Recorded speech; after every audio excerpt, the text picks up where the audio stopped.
If anybody remembers the haunted basement.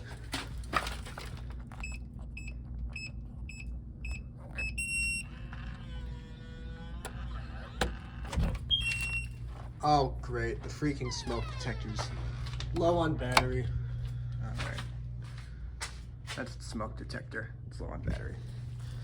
So let's put that down. Take the freaking battery out of here.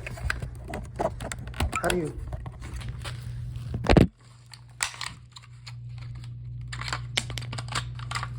Huh. This thing took triple A's. Or double A's. Interesting. Anyway, just put it right here. There's a shelf now. Computers. Still creepy.